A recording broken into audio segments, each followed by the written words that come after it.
You're listening to Pro Talk Wrestling with NateFNGreat.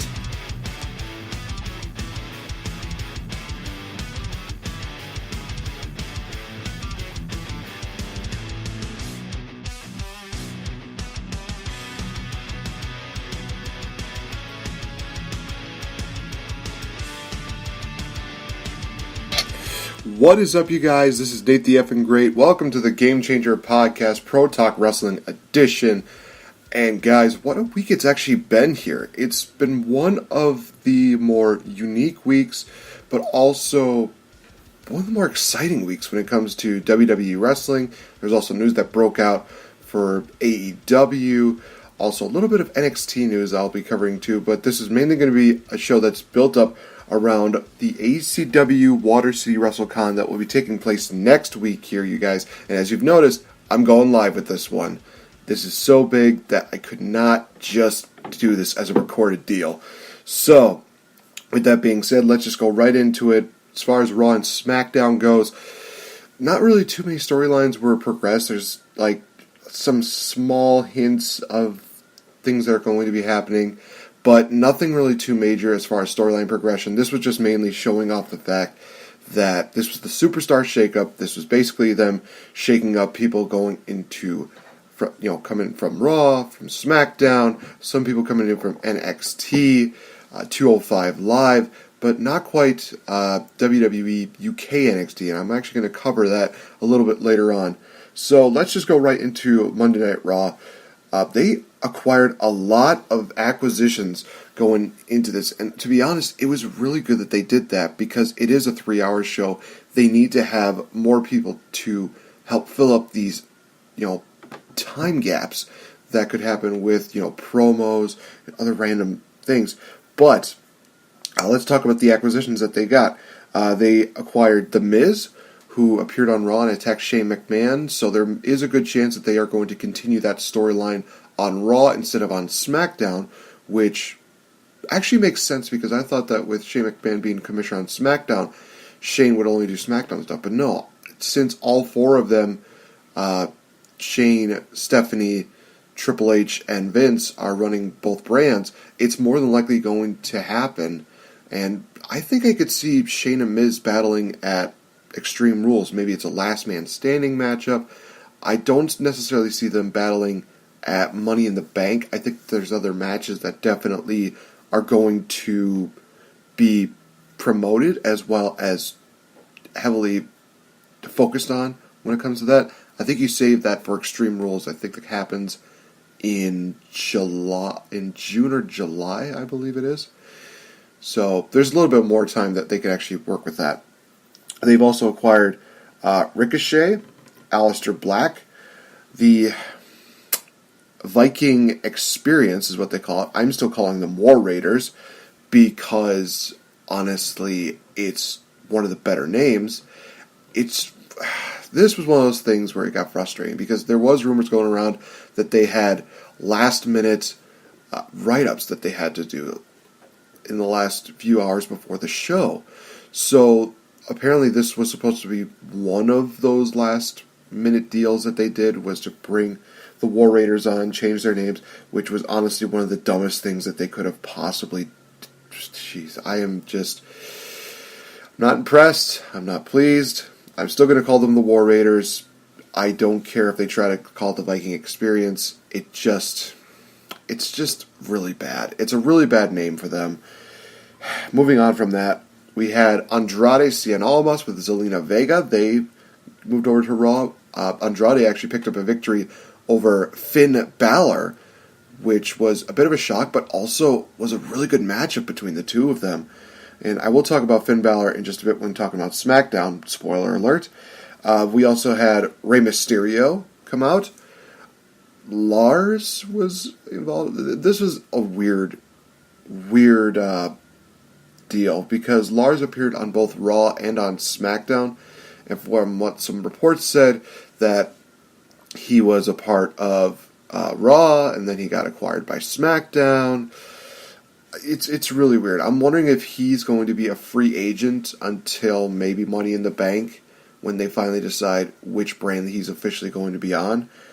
I don't know. I really just have it as a major question mark for Lars. I don't know what they're doing with him, but we'll see as time goes on. The Usos are over on Raw now, as well as Naomi. We also had Eric Young come to Raw via a graphic, which I think a lot of people are very upset about, because I will say this, a major spoiler, Sanity is disbanded, because I believe that there was a spoiler that just came out today that Alexander Wolf made his debut on NXT UK. So that tells me that Alexander Wolf, the rumors about him getting his release are probably not happening. He's probably just going to be featured more on the UK brand, which makes more sense considering they weren't really doing anything with Sanity except for having them get beat down by Shane McMahon, which I'm still pissed off about. EC3 came to Raw. They announced that Cedric Alexander will be making his way to Monday Night Raw in the future, which is awesome. Cedric Alexander is a great athletic individual, former cruiserweight champion, and I do believe that he's going to be one of those guys who's going to be pretty promoted. I think he's going to be well liked on the Raw roster. The only issue I have is that somebody basically made the comment that he's going to be the Apollo Crews of Raw, which I hate to see that, because Cedric Alexander, I do believe, should be very heavily put in the Intercontinental title run. I think that he would be a great Intercontinental champion, to be fair. It would just be really cool to see that. Lacey Evans came to Monday Night Raw. I want to actually discuss this before I go any further. So, during Raw, Becky Lynch came out. She said that she knew that she was going to be taking on all-comers, and she definitely hit on the whole Lacey Evans deal. Natty came out. She said that she wants a title shot, and this is where it gets to be very interesting. So, she made this comment during her promo that she was the best there is, the best there was, and the best there ever will be, paying a bit of homage to Bret the Hitman Hart. And they were in Montreal, so you would think, hey, they're in Canada, she might get a good reaction out of this. No, she actually didn't. A lot of people were actually booing that fact. And I think the reason why people were not very fond of the idea of Natty basically stating that claim is because she really hasn't been so promoted on the women's roster as much as she should be. She is a workhorse. She is really good. But the problem is that she's so barely featured that it's hard for her to make that claim. And to be honest, she's only won the Divas Championship. She's never really had... Oh, no, wait, she's won the SmackDown Women's title. I stand corrected. But she's never really been in the title picture as much as she should be. So, it's hard for me to agree with that claim because she's not really in the title picture, and she's not really promoted on Raw that much to get that chance to showcase her ability. So I don't necessarily agree with it. I think that she could be in that same realm as her uncle Bret, but right now it's just one of those things where it's like she is good, but she's not quite to that level yet to make that claim. This all, of course, brings out Lacey Evans, so she basically says that, hey, I talked to the McMahons, and they've agreed to this, that it'll be me versus you, Natty, and the winner will get a shot at Becky Lynch in the future. Possibly at Money in the Bank, which, in all honesty, I like this matchup. This was a good match. It really was. What really impressed me during this matchup was that Lacey Evans did her woman's right punch that she did, and then she did this beautiful moonsault. Man, it also looked very brutal because of the way that she landed on Natty. But it was, again, one of those deals where it was a really, really well done moonsault. I really liked it. It was great. So, Lacey Evans is going to be getting a title shot in the future. So, we are basically going to be getting that match between Becky Lynch and Lacey Evans. More than likely it's going to happen at Money in the Bank.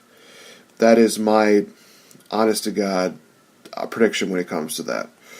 So, the final Raw acquisition in this deal was AJ Styles. He main evented in a 6-man tag team match with Seth Rollins, Roman Reigns, taking on Baron Corbin, Bobby Lashley, and Drew McIntyre.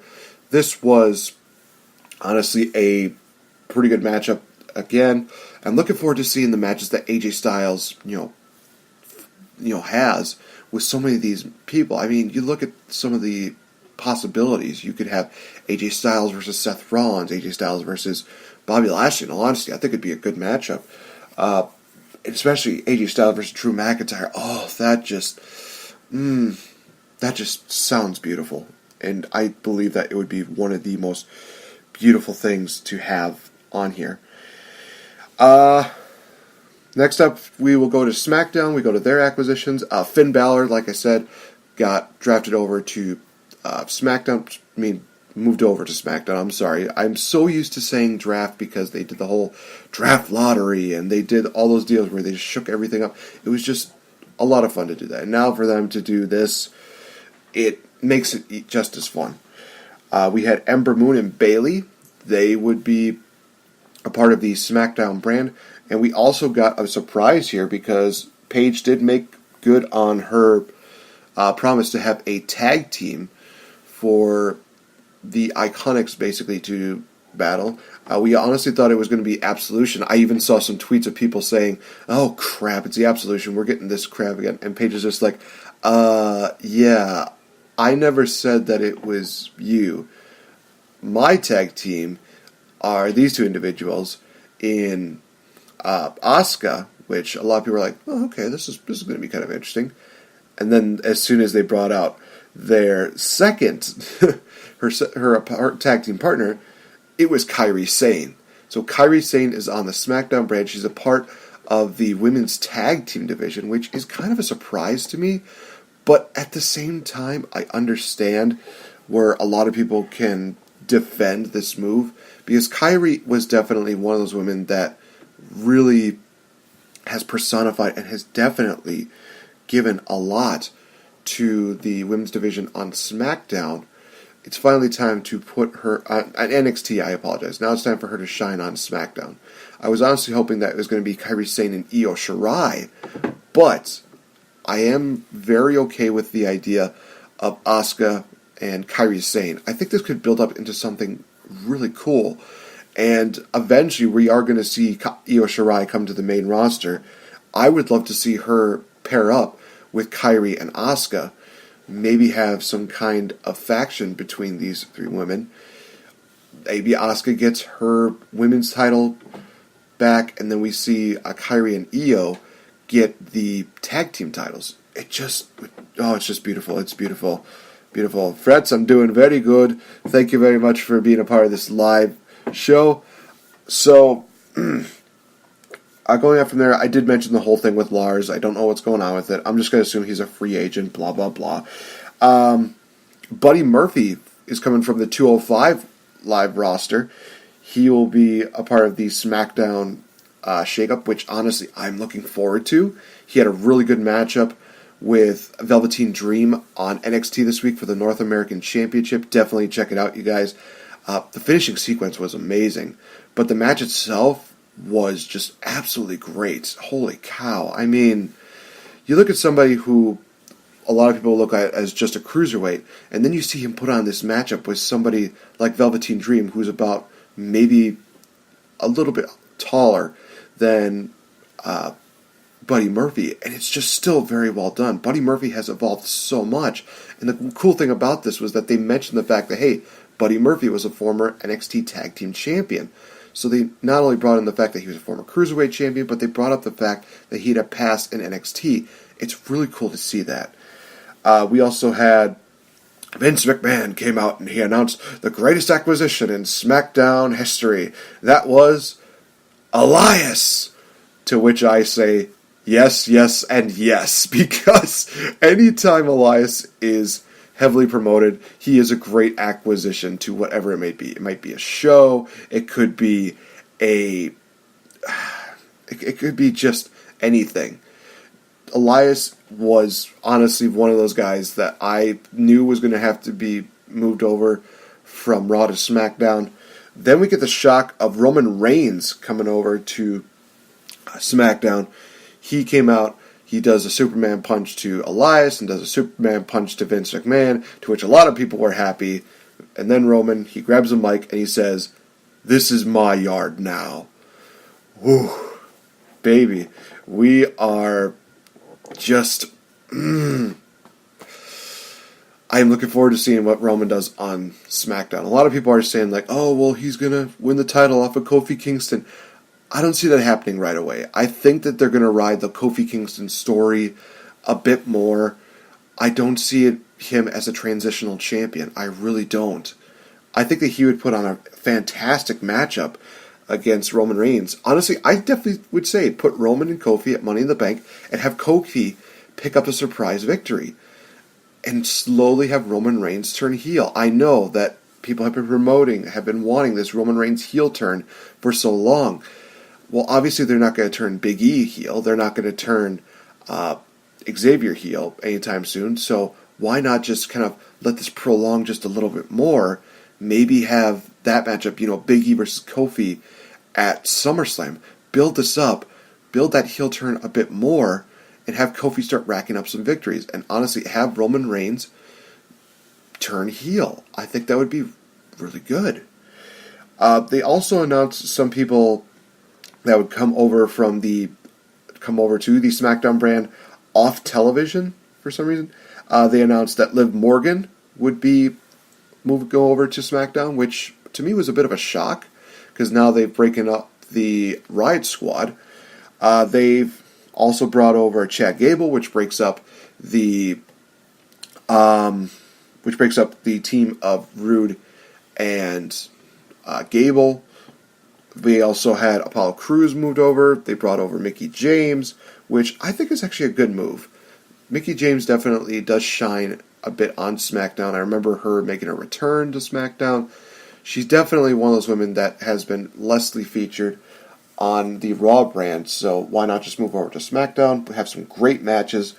I mean, Becky Lynch versus Mickie James, I'm already sold on that. And the final the shakeup that they had was the heavy machinery deal. I'll actually talk about that in just a minute, Fretz. Heavy machinery moves over to SmackDown. One thing that they've definitely hit on the fact was that Nikki Cross was not drafted. So the question is, where does she go? Does she go to SmackDown to be with her boy Killian Dane? Does she go over to Raw just to give Raw a little bit more, what's the phrase I'm looking for? A little more depth in their division? Honestly, I don't know. I think that she's perfect the way where she is right now. Have her be a free agent. Maybe have her win the Money in the Bank match. It's kind of interesting. So that was the Superstar shakeup. It was honestly a success, to be fair. But that is going to bring up a point that, I'm going to bring that up a little bit later because it is actually a fan question that was sent. So I'll talk about that a little bit later on. Going to talk a little bit more about NXT. Then I will discuss AEW and ACW Watercity WrestleCon after the commercial break. But for NXT, we had Johnny Gargano come out. He's celebrating the fact that he's the NXT champion. Adam Cole disrupts this celebration, and he basically says, I've already beaten you. If this was a regular matchup, I would be the NXT champion. And Johnny Gargano had the perfect line of just saying, well, you have to remember that was only the first fall. The second and the third fall, I made you tap out. And he says that he's ready to take on all comers. We see Roderick Strong attack Johnny Gargano. Undisputed Era beats down on Johnny Gargano, and then they make a matchup for next week. We see, I'm trying to think. We see Roderick Strong versus Johnny Gargano made for next week, like I said.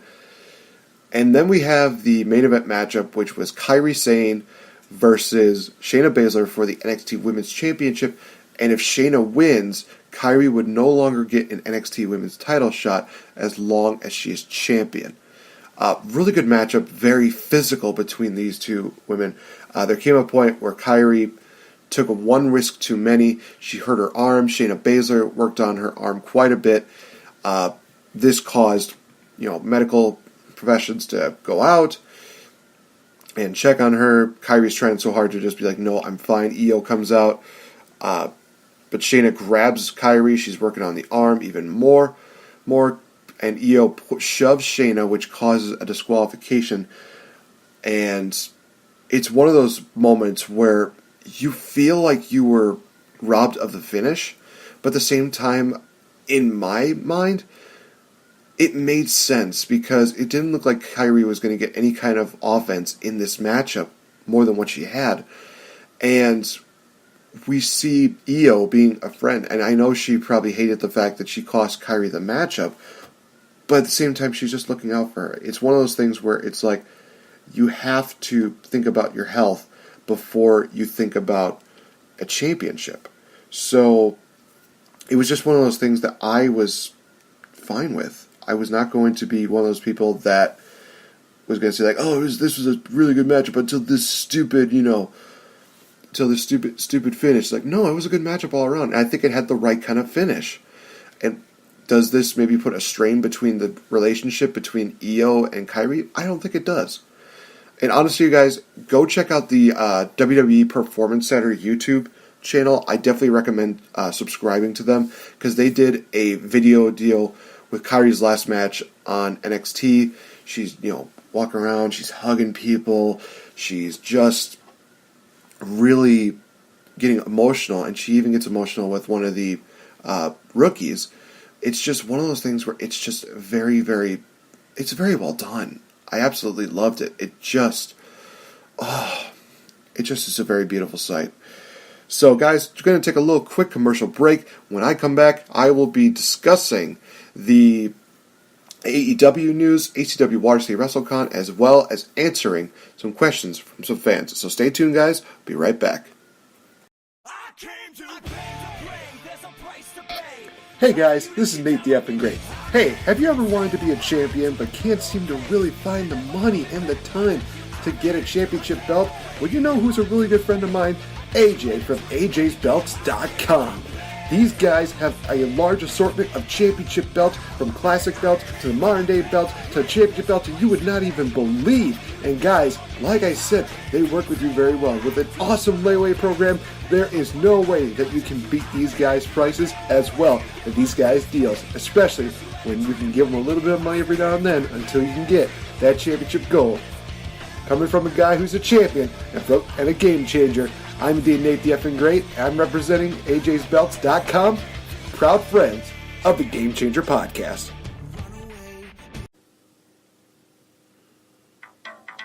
Check out the guys over at Eclectic Media Project. They bring you podcasts such as Musically Challenged. Whose podcast is it anyway? Want to hear something interesting? And their newest podcast, Page 3.14 News. Check them out on Podbean and iTunes at Eclectic Media Project, on their website at www.eclecticmediaproject.com. Check them out as they are the home with a little something for almost everyone.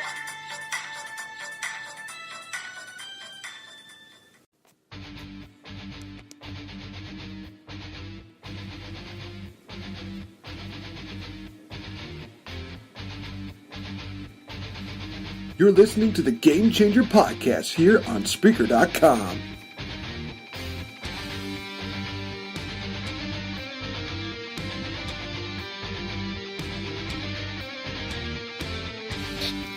Welcome back, you guys, to this live edition of the Game Changer Podcast Pro Talk Wrestling Edition here on Spreaker.com. This is also going to be available on iHeartRadio, Spotify, SoundCloud, and YouTube.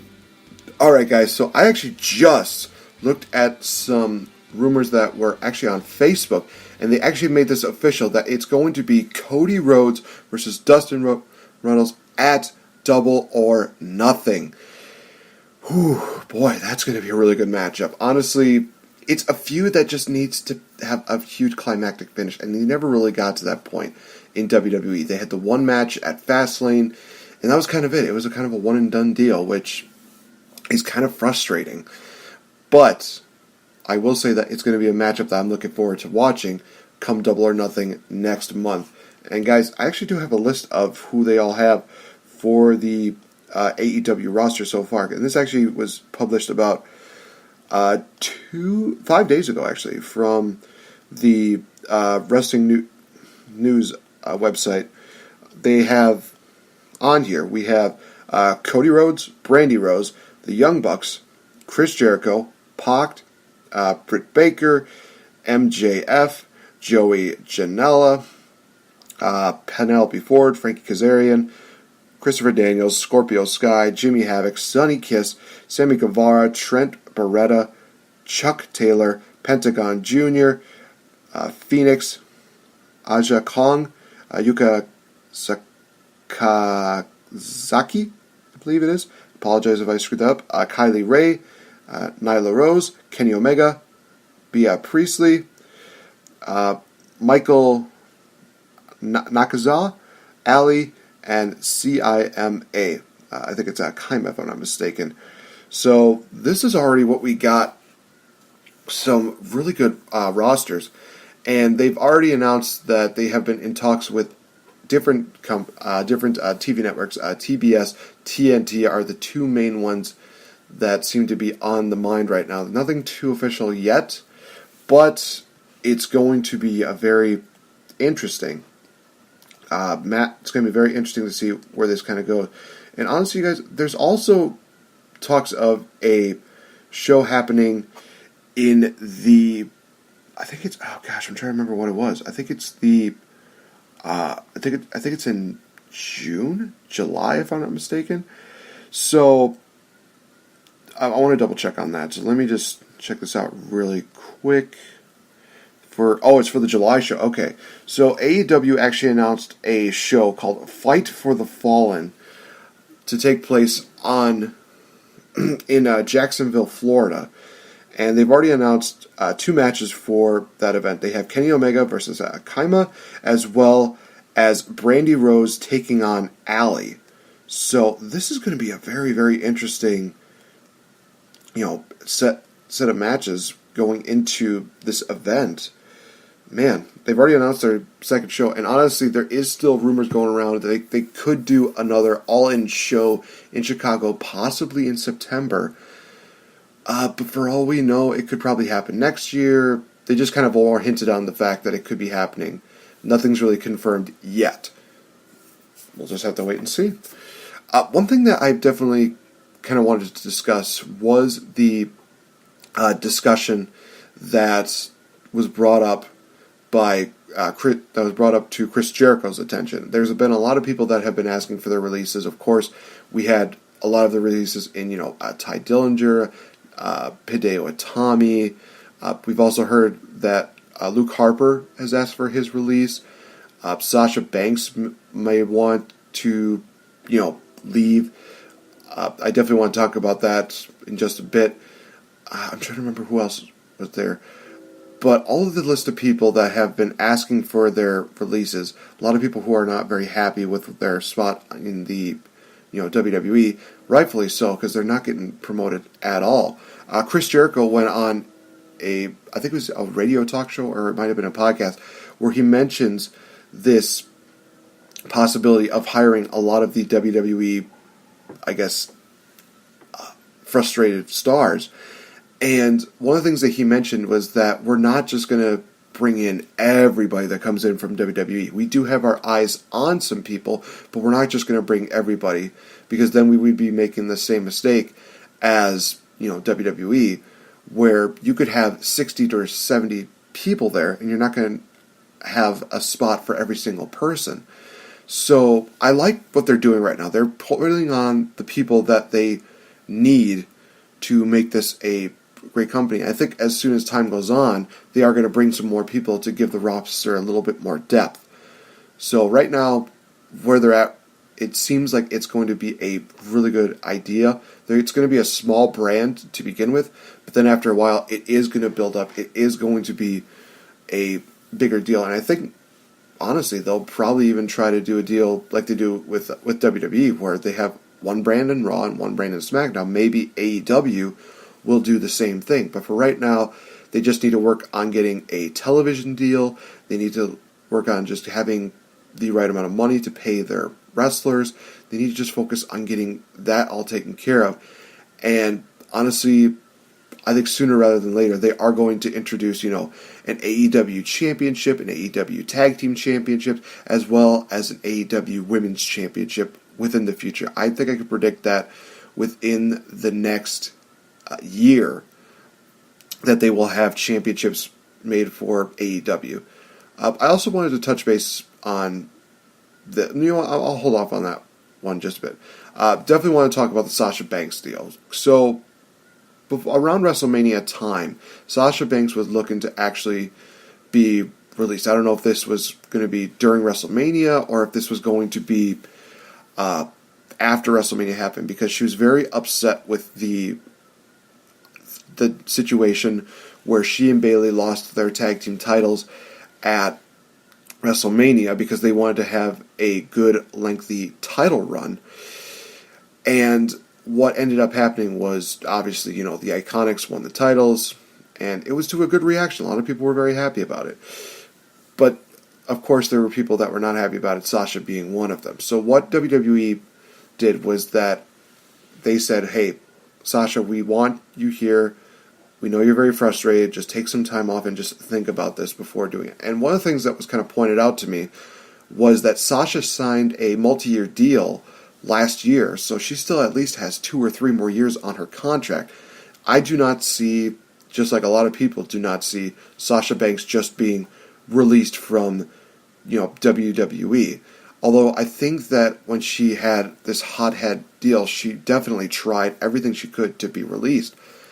I just don't see that happening. I see them holding Sasha Banks hopefully until her contract ends, and I think that she's going to have to make the most of it. Obviously, a lot of people have been asking for their release, and it's going to be easier for them, quote-unquote, just because they're not featured as much, or they just don't have a creative direction. I think that there's still a creative direction for Sasha Banks. And I really hate the fact that, she's frustrated, but she also has to understand that they can't always get what they want. You can't always have creative control. As long as, you put up a fight, then that's all that matters. Still go out there and put out those high-quality matches. Now, of course, that's easier said than done, and I also know that you need to be happy with where you work, and I know a lot of people are not happy with where they're working with WWE. They're not happy with the situations that they're at right now. It's very understandable. I think right now, Sasha Banks is at the point where she either comes with an agreement with WWE to have her contract, done early, or she has to gut it out. It's just one of those things where it's a harsh reality, but I don't think they're just going to let her go like they've done to so many other people. I am just going to be very curious to see what happens. I know they definitely are very hopeful to have Sasha Banks returned by Money in the Bank. I think that's going to be unlikely, but if she does come back, I hope that they do make her into a heel. She definitely is one of those women who just shines better as a heel than as a babyface, in my opinion. So definitely would have her coming back as the boss. Have her come back as the boss. Don't have her come back as just this, hey, I want to give everybody high fives and blah blah blah. No. Don't have her do that. Have her definitely talk more. Have her be more of a heel. Alright, so before I talk about ACW Watercity WrestleCon, I'm actually going to go into some fan questions that were sent to me, and there's a couple things that I've definitely been delaying a bit because of these questions. So for those of you that are kind of curious, why didn't I bring up this? Why didn't I bring up this? I'm actually going to answer those questions right now. So we're starting off with, honestly, we'll start with Moose as well as Mr. Fretz, because they have a question that go hand in hand. So Moose first asked the question of, so this was supposed to be an international superstar shakeup. What happened to that? Is it necessary for the brand split? And Fred's kind of branched off that question by saying, who would you draft to or from the NXT brands? Him personally, he would have Killian Dane go to the NXT UK brand. So to answer one of the first questions that Moose had which was what happened to the International Star Shakeup. I don't know. I really do not know what happened. Like I said, on Raw they had a bit of a situation where they had to do some rewrites. They had some last-minute deals they had to take care of, so that might have been part of the affection. Might have affected it a little bit. I was very disappointed to see the fact that Pete Dunne was not drafted to Raw or SmackDown. He's done his work in NXT UK. He's done his work in NXT, and a lot of people need to remember that last year he was a part of a great, fantastic triple threat match between himself, Ricochet, and Adam Cole. Definitely check that matchup out for the North American Championship. It's really good. They even had a really good matchup, Ricochet and him, for what was going to be a title for title deal until Adam Cole got involved with the Undisputed Era. So, yeah, as far as, the international deal, I don't know. I know that there's a deal where Alexander Wolf, is now on the NXT UK roster. He is one of those guys who I think is vastly underrated. Now, do I think that Killian Dane should go over to the UK brand too? Yeah, I actually honestly do. And honestly, if they wanted to, I say take Nikki Cross over there too. Build more depth to that UK NXT roster. Give it a little more something to do. They're not going to do anything with Killian Dane, more than likely. And Nikki Cross, unless they're going to have her just continue to do her deal where she's just doing the whole play with Nikki. I don't see her wrestling as much as she should. But the other question that Kyle had was, is it really necessary for the brand split? Honestly, I'm one of those people that thinks that the brand split is indeed necessary, because now you have two different teams where you can start building up two different rosters, and you'll have two different sets of stars, and they can definitely bring out something different. Where, on Raw, they used to have, Roman Reigns and Seth Rollins and Dean Ambrose. They had all those stars there. On SmackDown, you had guys like Andrade Cien Almas, AJ Styles, Samoa Joe. You built up depth for that roster there, and you start creating new stars. So I think that the brands definitely do help create new stars. Do I think that they're absolutely necessary? No, probably not. But I think that they definitely do help give the roster a bit more of a shakeup. And they definitely do give it a little bit more deal. I do believe that they've been putting one too many championships on these shows. I don't think that they need two separate men's tag team titles. They could definitely build up, a tag team division with just one set. So I'm hoping within the future we see the men's tag team titles get unified. I was kind of questioning what they were doing with Finn Balor, because he got brought out on Raw, so we're thinking okay, he's probably sticking out on Raw. Then he comes to SmackDown. It's kind of okay, so does SmackDown have both the Intercontinental and the U.S. title now? There were some rumors going around that Samoa Joe is not feeling well, so he was originally supposed to come to Raw as part of the shakeup with the U.S. title, which would have made sense, but that never happened, so now they're kind of in a point where they've kind of painted themselves in a corner. So good luck with that, WWE. Fretz's question of who would I draft to draft to the NXT brand or from the NXT brands. Honestly, a lot of people have definitely hit on this. Rhea Ripley from the NXT UK brand, I would have her come to one of the main roster deals. I would have somebody like I would have had Velveteen Dream come to the main roster brand. But in all honesty, I understand why he's not pushed onto the main roster yet. I think that there's still some things that he could still do on the I think on the NXT brand for the time being. And he had that great matchup with Buddy Murphy. He's one of those staples right now for the NXT brand. He's one of those guys where, they lost Ricochet, they lost Aleister Black, now they lost the War Raiders. They have to have some kind of depth. They have to have some kind of major star for that brand. And that's why I don't think we'll see Johnny Gargano moved anytime soon. I think that, in all honesty, there are still some stars. I think even from the 205 Live brand that they could have brought, They could have had, honestly, Mike Kanellis. I would love to see him be brought down to NXT. I think they put him on the main roster way too fast just to put on another name, which sucks. But it is what it is. Shinsuke Nakamura, I think, definitely deserves to go back down to NXT. He definitely shown a lot better. I think it would just be really cool to have Nakamura as a heel taking on Johnny Gargano or Velveteen Dream. Can you just... Oh, that matchup would just be so beautiful. I would love to see that. Another question from Fretz. He asked the question, can you think of a worse name change than War Raiders, War Machine, to the Viking Experience? Oh, this is a good question. One of the things I definitely hit on the fact was that I do not like when WWE does this deal where they take somebody who has like a full name that works and they just shrink it down to just one name. Biggie Langston was, I think, is a good example because now they just call him Big E. Okay. I think Biggie Langston definitely sounds a bit more intimidating, and when he goes heel, hopefully that turns, the heat goes back to that. Antonio Cesaro, I liked that name when they just reduced it down to Cesaro. It's like, oh, wow, that's just dumb. I think people might remember the fact that there was a point where people might remember this name, the Brooklyn Brawler. There was a point where he became the Boston Brawler, so I think that was just one of those things where it's like, okay, that's dumb.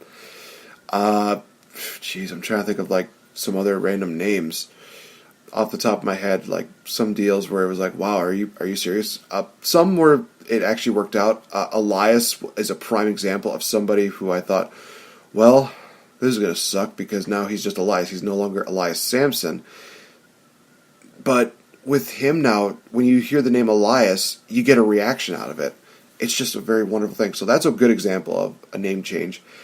Gosh, I can't think of anything off the top of my head that really kind of... Oh, yeah.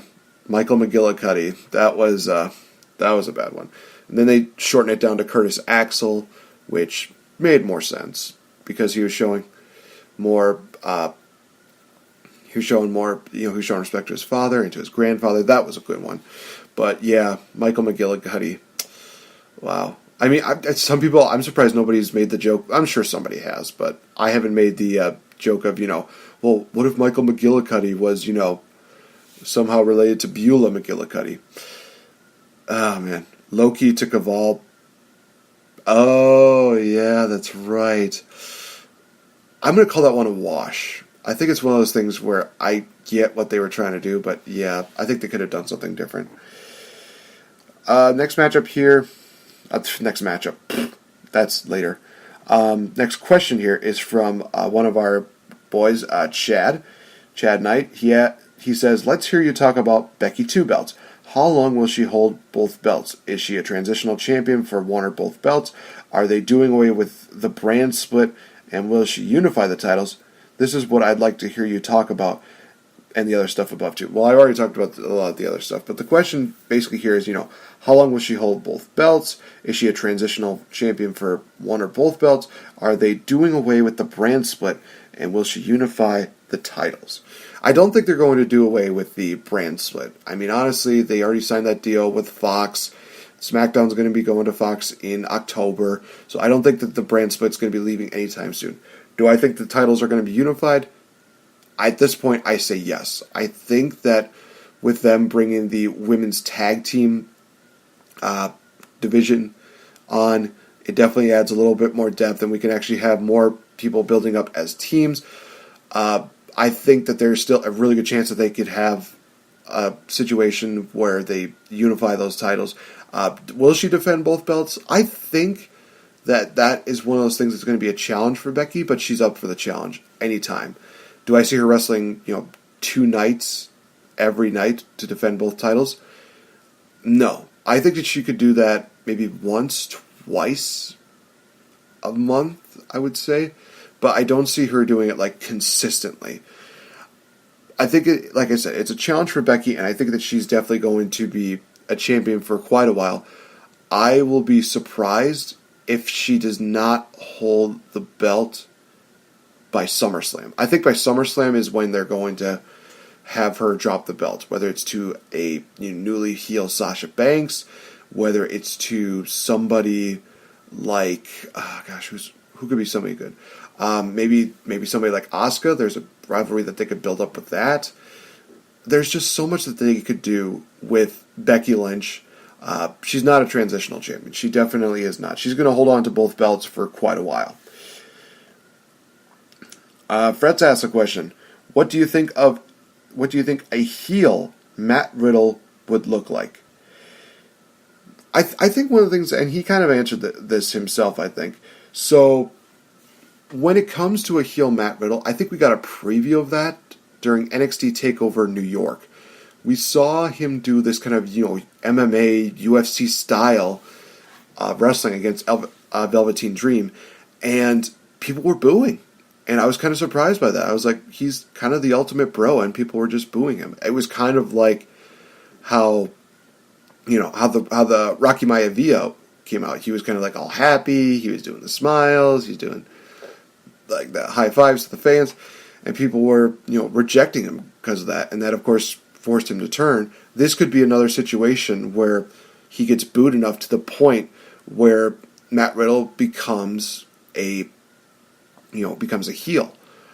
And then eventually Matt Riddle will become, this serious guy that will definitely be one of the biggest stars. I think Matt Riddle is definitely a huge star in the making. I think that he's definitely going to be on the main roster very soon.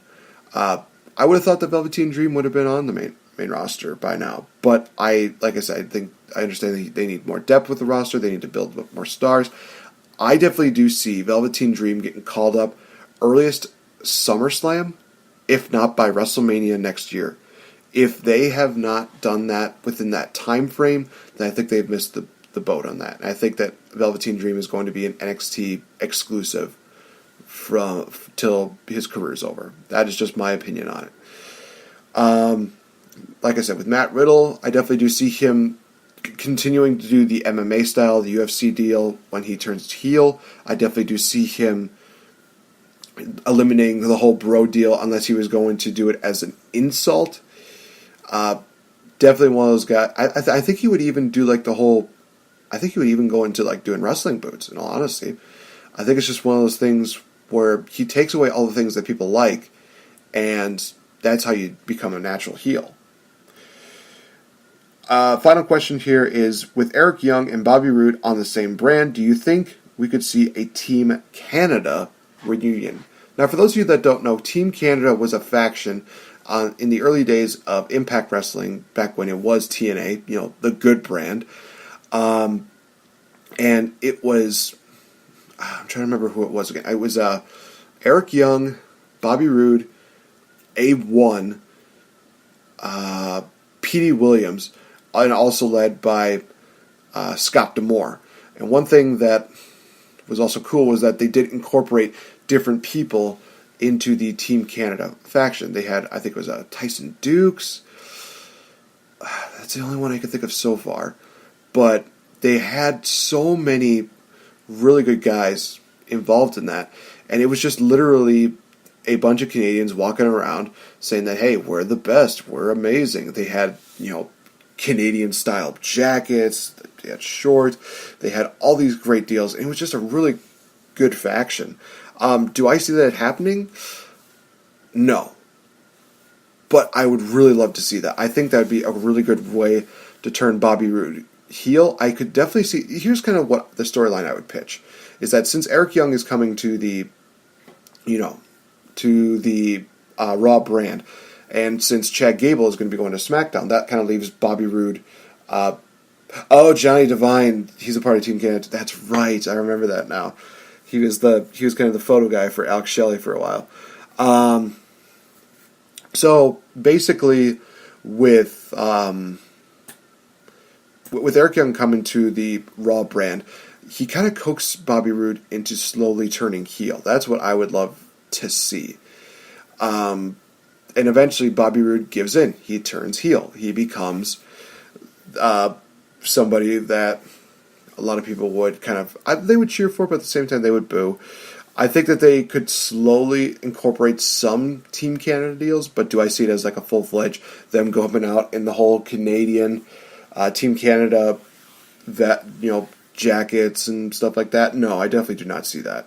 So I think we'll get a reunion of sorts, but I don't think it's going to be the whole Team Canada deal. And honestly, I really think that having Eric Young and Bobby Roode as a team would be absolutely great. You could establish them also as single stars. You could do what they're doing with Aleister Black and Ricochet. Great as single stars, and they're still good as a tag team. Just don't solidify them too much as a full-fledged tag team. Rock version of O Canada. Oh, that'd be interesting. That would be interesting. A rock version of O Canada. That would be interesting. All right, so that wraps up for this edition of the questions. Now we talk about ACW Watercity WrestleCon. I'm actually going to go through a bit of a preview. I'm kind of slowly hyping it up. A lot of things are going to be going down next week for ACW Watercity WrestleCon. A few things I will definitely say right now is that we are indeed a sponsor for the event, so we will actually have our own table. We will be doing a broadcast, a 2-hour broadcast at the show, before the show even starts. We're not going to do it during the show. That's just mean.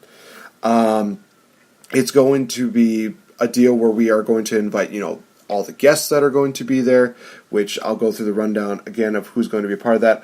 We have Gangrel, Francine, Shane Douglas, Big Cass, Mark Henry, Mick Foley, and Johnny Impact will be a part of the ACW Watercity WrestleCon event. It's WrestlingCon, but I like to call it WrestleCon for some reason. We have quite a few matches that were actually put on this that I will be discussing more with my co-hosts, the wonderful Agent Cooper, Max Beatty, as well as our newest acquisition, Taylor from Taylor Talks on YouTube. Definitely check out both of their YouTube pages. They're actually going to be in the description here, whether you're looking on YouTube or on Spreaker.com, or I think even in the other formats, they should have that up and ready. But yeah, let's actually talk about some of the matches that are on here right now. We have the third annual $5,000 Battle Royal presented by Evil Roy Slades. Some of the participants that have been put in so far here have been Frank the Clown, Shane Hills, Cujo, not the St. Bernard from so long ago. It's with a K and not with a C. Drake Daniels, Levi Yoder, Coda Jacobs, and then they only have on here and many more. I believe that, if I'm not mistaken, Brock Hall is announced for that. So we could see that. Gosh, if I see Colin Brooks, I'm definitely going to be putting my money on him. Young Money all the way. We have the ACW Tag Team titles. We have Tag Team Move, which features Swoggle and Colucci taking on Famous Trash, Jordy Lee, and famous wrestler Joey Jet Avalon versus the Players Club, Cash and Bogger, I believe is his name. We have the Vampires Ball matchup, which features Raging Dead Nathan Gus taking on Gangrel. Big Cass is supposed to be in action in this matchup. We have Bulletproof Ben McCoy taking on the franchise Shane Douglas, and Francine will be in his corner. We also will have the matchup sponsored by the Game Changer podcast, which I'm very excited to talk about. The ACW Watercity Championship matchup, which features Peter Schwanz taking on T-Dub3 and Adam Grace. That's going to be an awesome matchup. And then also the main event for the ACW Heavyweight Championship, which features Weapon Next, Logan Lynch, defending his title against the Impact Wrestling Champion, Johnny Impact. That's going to be a really good matchup, and I'm hoping that Johnny Impact really does a number on Logan Lynch's face. I am showing no bias whatsoever, as you can tell. It's going to be a really good event. Like we said, the doors will open at around, I think it was 4 o'clock, 4:30, if I'm not mistaken. And the show takes place at 7 at the, let me get this right, the Menominee Nation Arena. So for those of you that are curious where the location will be, tickets are still available right now. Unfortunately, for a lot of you, the first row, second row, third row, and fourth row have already been sold out, but they still have enough for general admission. It's about $25, guys. It's worth the money. Definitely come down, see the show, and I still have a couple tickets left over for those that are curious about seeing the show. I've gotten rid of a few of them, a good majority of them, so definitely want to see a lot more people showing up to this event. It's going to be an absolutely can't miss show. Like I said, it's going to be wonderful. And for those of you that are curious, during the broadcast, we are actually going to have new commercials for the event. So definitely check out who is going to be a part of the shout-outs, a part of the sponsorships that are going to be a part of this wonderful event. Definitely, guys, check it out. Like I said, a 2-hour show. You definitely do not want to miss out on that. For fans, they can come in and say, hello, say what they love about the show. For the wrestlers, they can come in, talk a little bit about how they feel about the event, but also about their matches that they have tonight. Honestly, if Logan Lynch listens to this, I'm sure he's going to have some choice words to say to me when he sees me. I say bring it on. That's going to wrap it up for this edition of the Game Changer Podcast Pro Talk Wrestling Edition. Thank you guys so much for listening in. Be sure to give us a like, a share, a subscribe. Follow me on Twitter. Also, become a backer on our Patreon, you guys. Been going on for about a month now. We already got one loyal guy.